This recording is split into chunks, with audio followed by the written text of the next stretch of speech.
Hello everyone, welcome back to my channel. So जैसा कि हमने लास्ट वीडियो में डिस्कस किया था कि हम लोग पार्ट 2 ऑफ द वीडियो में मैनेजमेंट के गाइडेंस के बारे में डिस्कस करेंगे। मैनेजमेंट कॉन कॉल में क्या बता रही है, किस तरीके का माहौल है कॉन कॉल में, हम लोग वो देखेंगे।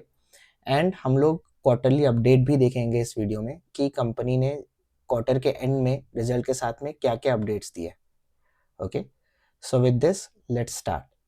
सो बिफोर स्टार्टिंग हम लोग एक बार देखते हैं कि हमने लास्ट वीडियो में क्या देखा था, एक बार उसको वापस से रिवाइज कर लेते हैं।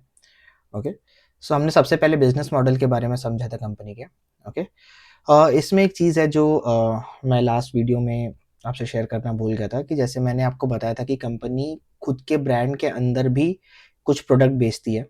ओके, जैसे आप यहाँ पे देख सकते हैं फिल्को, जो कि विंटेज कॉफ़ी है, directly under their name they are selling with the brand name Philco. Okay, Velox है एंड जो डेलेक्टो है, जैसे हम लोग ने देखा था कि Delecto instant chicory they produce that. Okay, so ये इंट्यूली एन, सो ये एक ब्रांड है, ये एक प्रोडक्ट है उनका। So this they sell. Okay, so yes, ये समझना क्यों इम्पोर्टेंट हो जाता है कि जैसा कि हमने डिस्कस किया था कि कंपनी अब धीरे धीरे फोकस बी टू बी से बी टू सी शिफ्ट कर रही है। मतलब they also want their customers to directly have their product, not through private labeling, which today they are heavily into. Okay, so yes, so this was first thing that we discussed. उसके बाद हमने sales growth के बारे में discuss किया था। So if we see here performance, okay, quarterly result, yes. So company का revenue, profit and उनके मार्जिन्स काफ़ी हैंडसमली बढ़े हैं। सो 90% जो रेवेन्यू ग्रोथ था, प्रॉफिट प्रॉफिट जो है, प्रॉफिट आफ्टर टैक्स जो था वो 137% से इंक्रीज हुआ था। And the profit margin at which they are operating now is at around 13.15%। Okay, which is very good actually. So and हमने ये भी समझा था कि ऑपरेटिंग लेवरेज कंपनी को मिल रहा है। So as I have told you earlier as well कि सेल्स ग्रोथ जो है वो अप्रॉक्स 90% है, बट उनका प्रॉफिट ग्रोथ जो है दैट इज 137%। सो इसलिए हम लोग बोल सकते हैं कि they are getting operating leverage. Okay, हमने देन आर भी देखा था और that are is also going in the upward direction which is a very good sign. Okay, so yes, with this I think so let's get back to what we want to discuss today. Okay, okay, so again हमें सबसे पहले quarterly result देखने चाहिए। Okay, quarterly result कहाँ देखते हैं सबसे पहले तो वो समझते हैं। Okay, so if you go to like corporate information and news,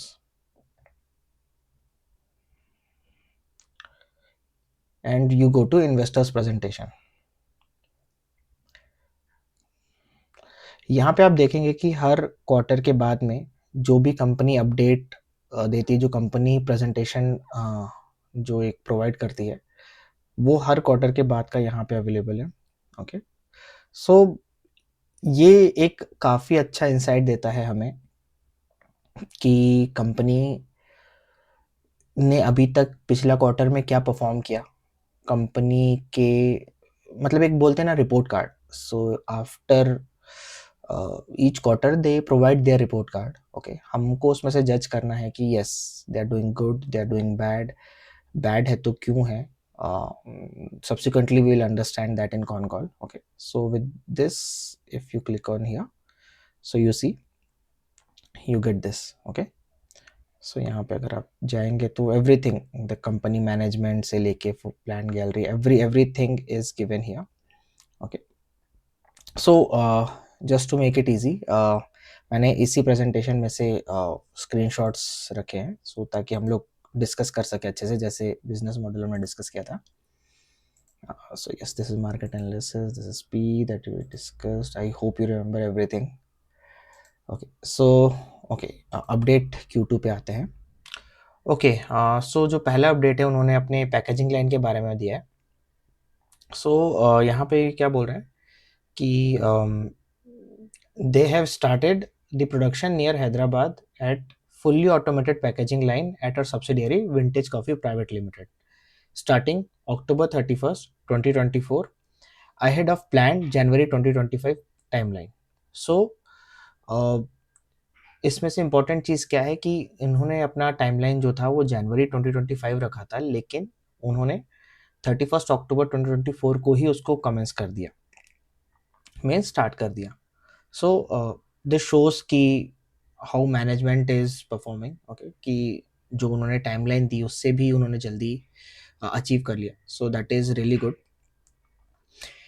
It will significantly boost the company's market competitiveness by increasing the share of consumer pack in its export product mix. So ये समझना बहुत ज़रूरी है। Okay so by increasing the share of consumer pack in its export product mix. So as we have seen कि company काफ़ी export करती है। Okay so there are two ways that they export. One is in bulk, bulk as in कि जो coffee होगा जितना भी order आया है they will pack up and they will just send it to the customer. Customer in this is B2B, like the business who will again label it under their name and then they will sell. Okay, but as we have seen they have a packaging line also.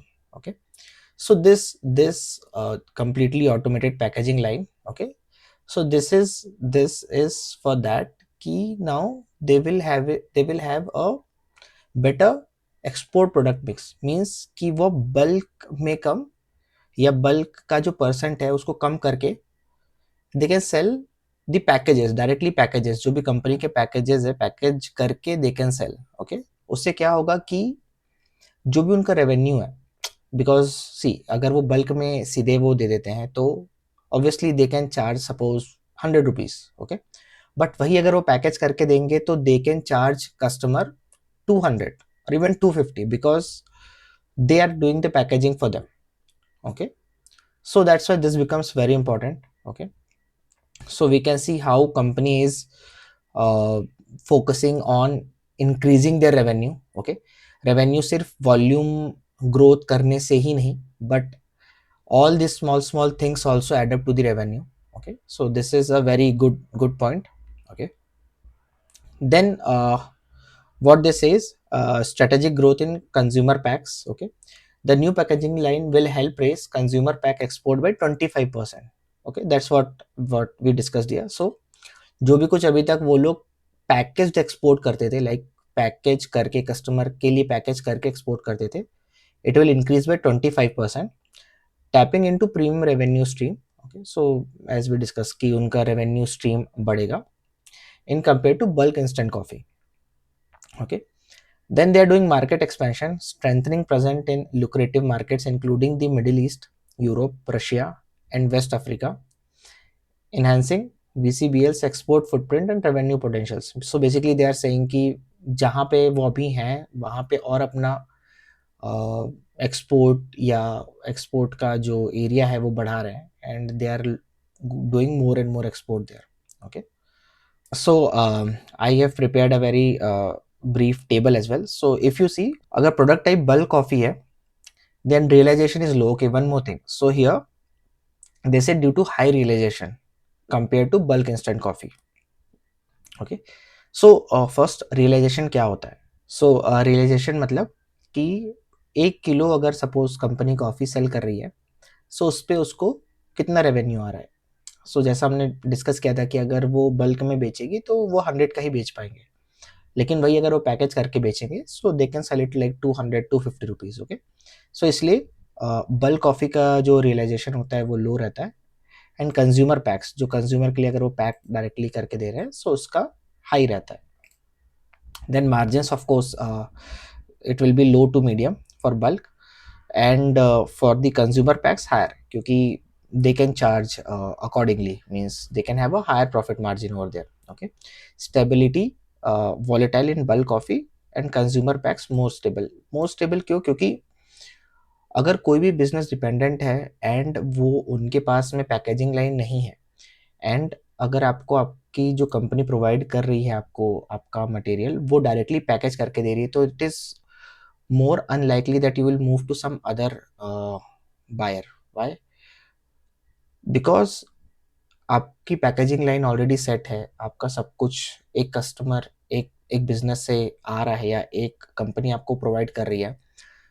Rather than अगर आप bulk coffee ले रहे हैं तो bulk coffee आप आज ए player से भी ले सकते हैं, बी से भी ले सकते हैं, सी से भी ले सकते हैं। Means of course that is also not very easy, लेकिन कंपेरेटिवली अगर हम देखें तो this is more stable. Like अगर आप पैकेज किसी को दे रहे हैं, so that relationship is more stable than the bulk where you are selling in a bulk. Okay okay, so I hope आपको ये समझ में आया होगा। Okay, then moving on to the next update. Okay, let me adjust this. Okay, yeah, so capacity utilization. Okay, again ये काफ़ी important होता है समझना, क्योंकि आपकी कंपनी की क्या कैपेसिटी है। फर्स्ट ऑफ ऑल ये हमने, अगर आपको याद होगा तो बिजनेस मॉडल में देखा था। ओके, और उस कैपेसिटी का कितना परसेंट यूटिलाइज हो रहा है। ओके, सपोज करिए अगर वो 50% यूटिलाइज हो रहा है, that means two thing. Okay, either you have just done the capacity expansion and you are now waiting for your new business. Okay, or because you already have some business or you have some visibility or you have already got that business, and to scale it up to that or to produce that you have done the capex. Okay, so capacity utilization कितना है उसके basis पे आप ये decide कर सकते हैं कि कंपनी किस डायरेक्शन में जा रही है, या आपको एक बहुत ही एक फेयर आइडिया मिलता है कि हाँ ये कंपनी का इतना कैपेसिटी है बट इसका इतने परसेंट पे चल रहा है। ओके, सो सो ये सब चीज़ें भी हमें कहाँ पता चलेगी? कॉन कॉल में। ओके, क्योंकि कॉन कॉल में, just give you a brief about con call. Cone call में डायरेक्टली हम जैसे इन्वेस्टर्स जो म्यूचुअल फंड हाउसेज होते हैं, एक नॉर्मल सिंगल इंडिविजुअल इन्वेस्टर होता है, वो क्वेश्चंस पूछ सकता है। Okay, so that is a great platform जहाँ पे एक बहुत अच्छी क्लैरिटी आती है कि आप ये कैपिटल एक्सपेंशन क्यों कर रहे हैं। ओके, कहाँ से फंडिंग हो रही है इसकी। देन कि आपका कैपिटल यूटिलाइजेशन इतना हुआ है कि आप इसको एक्सपेंड कर रहे हैं, और आपके पास में उतना बिजनेस है कि आप एक्सपेंड कर रहे हैं। Okay, so all this answers will get there. Okay, so now coming back to the update what they have given, you see it is again a very good sign. Okay, so from last 3 to 4 quarters they are working at their 100%। मतलब उनके पास जितना भी उनके पास capacity है, they are producing at their 100%। Okay, now this could be negative कि ये क्यों आगे नहीं एक्सपैंड कर रहे हैं, या क्या रीजन है, या कर रहे हैं नहीं कर रहे हैं। सो विल गेट टू से into this. Okay, during Q2 FY26 company utilized fully enhanced capacity of 6500 ton per annum। So if you remember in our business review we have seen कि जो यहाँ पे बात हो रही है इंस्टेंट कॉफ़ी की। ओके, सो उसका 6500 टन्स पर एनम था। Okay, now okay, so coming to the second point, the company has successfully completed annual maintenance during the Q1 FY26। So this they have done it successfully। Okay, the company is in process of setting up an additional line with a capacity of 4500 metric ton per annum। Okay, now see they are already telling us कि भाई हमारे पास में already है इतना, लेकिन हमें expand करना है, और they are in process of setting up that additional line, and it is likely to commence its production by the end of financial year 2025-2026, means after March 26। Okay, completing that quarter। So already they are in process of setting up, expanding their capacity, which is a very great news। मतलब हमें एक visibility मिल गई कि हाँ ये already 100% पे चल रहे हैं, अब ये लोग और एक्सपैंड कर रहे हैं। ओके, नाउ हमें ये देखना है कि क्यों एक्सपैंड कर रहे हैं, मतलब क्या इनके पास ऑर्डर्स हैं, इनकी विजिबिलिटी है उतनी, या just there expanding and then they will wait. Okay, company has secured order for execution in Q3 and Q4 FY26. So see, यहीं पे उन्होंने क्लियर कर दिया कि already they have those orders, they have already secured those orders जो कि उनको Q3 और Q4 FY26 में fulfill करना है। The company has issued the purchase order for procurement of machinery to set up greenfield project of freeze-dried coffee plant with an installed capacity of 5,000 metric ton per annum. Okay, एक एक करके चीज़ें समझते हैं। So company has issued the purchase order for procurement of machinery, मतलब they are buying new machinery to set up green field project. Now there are two types of project. Okay, two types of expansion generally जो term हम लोग use करते हैं, I think so, yes.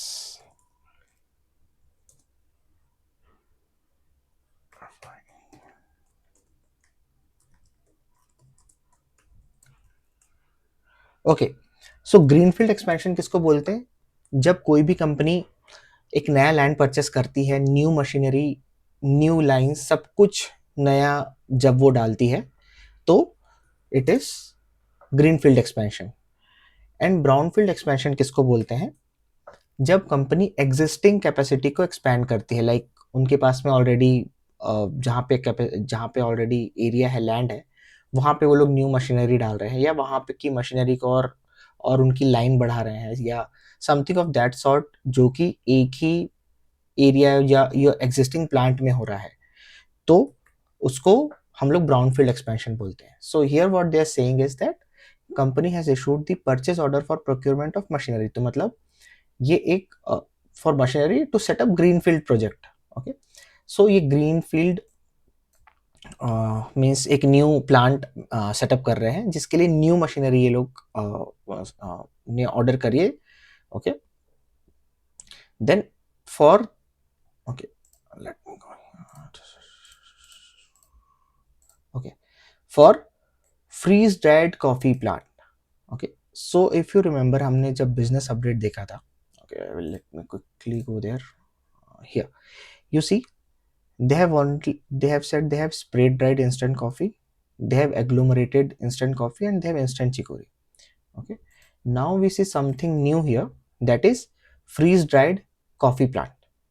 So they are getting into new line of business, or not new line of business, but they are getting into new type of coffee, or producing a new type of coffee. Okay, with installed capacity of, this is 5,000 metric ton per annum. Okay, so again you see very interesting thing here. Already they had 6,500. Okay, now they are setting up an additional line of 4,500 metric ton per annum. Okay, now this will be a brownfield expansion. Okay, so if they have not mentioned anywhere, they are setting up an additional line, means with their existing line, so that means it's a brownfield expansion now. So this will increase their capacity to 4,500. Then again, a new type of coffee that they are producing will be freeze dried coffee, which will have a capacity of 5,000. So it will be 16,000.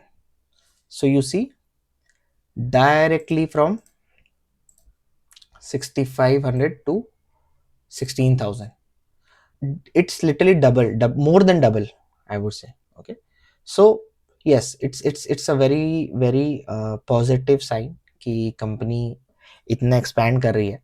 This is what they are doing right now. Okay, we will get more clarity जब हम लोग उनका con call read करेंगे. Con call में समझेंगे कि हाँ ये क्यों कर रहे हैं, या इनके पास ऑलरेडी ऑर्डर्स हैं नहीं है, या जो भी कुछ है. We'll see all those things into con call. Okay, so you see, again same thing, capacity versus utilization. Okay, so in Q2 FY26, their capacity is to produce 1650, okay, and they were producing the same, okay. So उसके just एक quarter अगर आप पहले देखेंगे तो 1379. So okay, one more very very important thing that we can see here कि इनका जो पहले यहाँ पे जो कैपेसिटी था that was in 1300, like 1400, nearing 1400, जो कि Q2 में दे हैव इंक्रीज टू 1650. सो मतलब कुछ एक्सपैंड किया है या उनकी जो capacity to produce their product वो इंक्रीज हुई है. तो ऐसा नहीं कि कॉन्स्टेंटली चल रहे हैं, they are trying to increase quarter by quarter as well, okay, and this will be now a very major push, okay. Now let's come to market strategy, okay. We have seen this in the business model as well, okay. वहाँ पे हमने क्यों देखा था कि अभी current market क्या है, यहाँ पे हमारे लिए इम्पोर्टेंट क्या है. So one important thing here, added African market for premium range products and Southeast Asia for powder coffee with which helped in increase the margin, okay, very important thing. So जो African market है वहाँ पे उन्होंने उनके premium range of product को introduce किया, and south east Asia में वो लोग powder coffee they have started selling their, so which helped them increase their margin, okay. So they are doing things to, they're focusing on increasing the margin, okay. That is the important point here. Expanded to Europe and Central America market which has highest per capita coffee consumption, okay. So you see, as they have I think so shown in their presentation as well, that US has the number one coffee market, okay. So they are getting there, okay. And again जो new market जो है that will be USA, New Zealand and Australia, okay.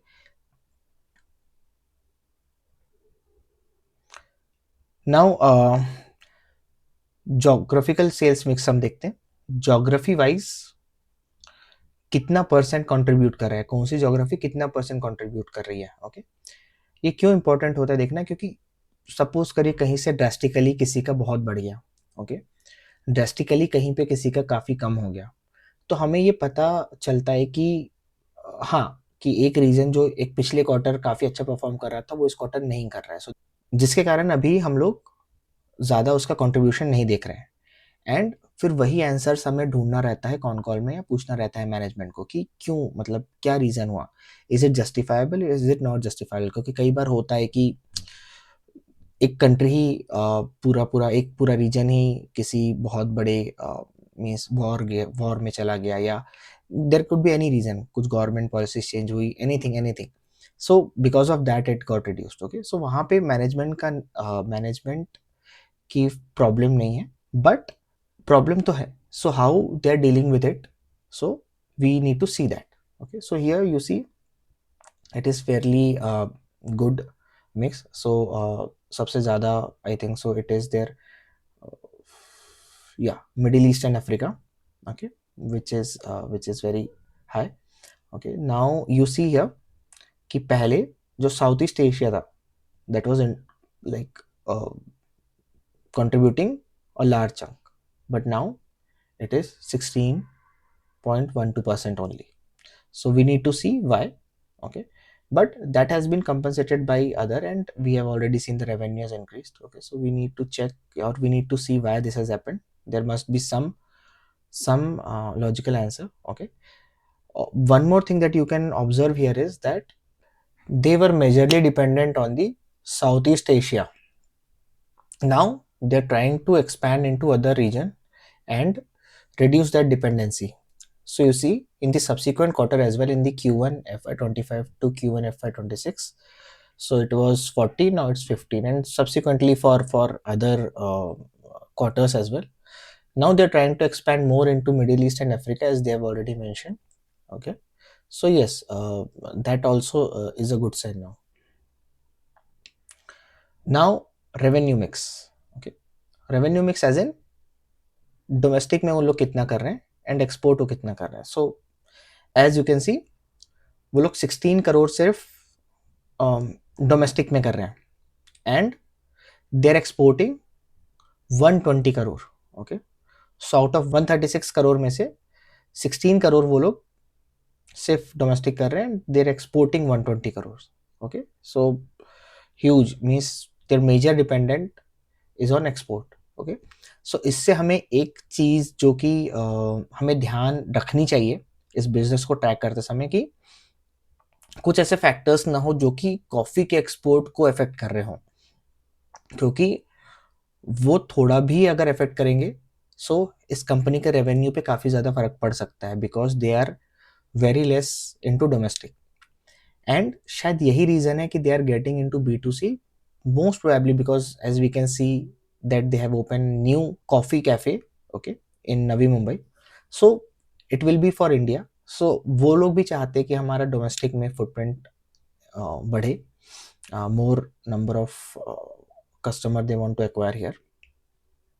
सो या revenue mix हमें ये बताता है। Then revenue concentration, again a very important parameter I would say. Top 5 customers के पास में आपका कितना परसेंट आपका रेवेन्यू टॉप 5 से आता है, एंड अदर कस्टमर्स कितना कंट्रीब्यूट करते हैं। So this is a healthy mix. Okay, so if you see top 5 से अप्रॉक्स 50% आता है एंड अदर कस्टमर्स आपके 50% दे रहे हैं, विच is a good thing. Worrisome कब होता है, जब आपके टॉप 5 कस्टमर्स आपका 80-90% कंट्रीब्यूट कर रहे होते, क्योंकि उसमें से अगर एक कस्टमर भी का प्रॉब्लम होता है या they stop their agreement with them, तो आपका काफ़ी रेवेन्यू पे फ़र्क पड़ता है। But now they it's like 5 only 50% है, सो ऑफ कोर्स फ़र्क पड़ेगा, लेकिन it would be manageable thing for them. Okay, या उतना रेवेन्यू पे प्रॉब्लम इफेक्ट नहीं आएगा। So yes, these were some updates that was provided in the PPT, जो कि क्वार्टरली PPT आफ्टर हर क्वार्टर दे रिलीज। सो ये सब चीज़ें जो मैंने अभी आपको समझाई या बताई, वो सारी चीज़ें हमें ध्यान देनी चाहिए, क्योंकि क्या होता है कि हम PPT तो देख लेते हैं, लेकिन वो PPT से क्या जिस्ट निकालें या क्या हमें चीज़ें ध्यान देनी चाहिए, क्या नहीं ध्यान देना चाहिए, वो एक इम्पॉर्टेंट चीज़ होती है जो कि मैंने ट्राई किया है इसमें समझाने के लिए। ओके, देन अब हम नेक्स्ट जब देखेंगे कॉन कॉल में, जब हम जाएंगे, okay, that again be ready, क्योंकि उसमें टाइम थोड़ा ज़्यादा लगता है और हम लोग थोड़ा डीप डाइव करने की कोशिश करेंगे कि हर क्वेश्चन में क्या पूछना चाह रहे हैं, क्या आंसर दे रही है और किस तरीके से आंसर दे रही है मैनेजमेंट। ओके, सो उसमें हमें काफ़ी इन सब चीज़ों के बारे में काफ़ी और डीपली हमें समझने मिलेगा। ओके, सो मैंने जैसे पहले बोला था कि मैं इस पूरे वीडियो को या इस पूरे एनालिसिस को 2 वीडियो में बनाऊँगा, लेकिन जैसे कि अभी मैंने देखा कि ये वाला सेकंड वीडियो भी ऑलमोस्ट 30 मिनट का हो गया है। So it would be good कि अगर हम लोग जो कि कॉन कॉल है, उसका एक अलग ही वीडियो मैं बनाऊँ, क्योंकि that would again will take some time. Okay, मुझे एग्ज़ैक्टली नहीं पता है, बट उसमें भी ज़्यादा टाइम जाने वाला है। सो उसको एनालाइज़ करने के लिए अगर हमें टाइम चाहिए, तो इस वीडियो का अभी हम यहीं एंड करते हैं, and then we will meet in the third part of it. Okay, thank you.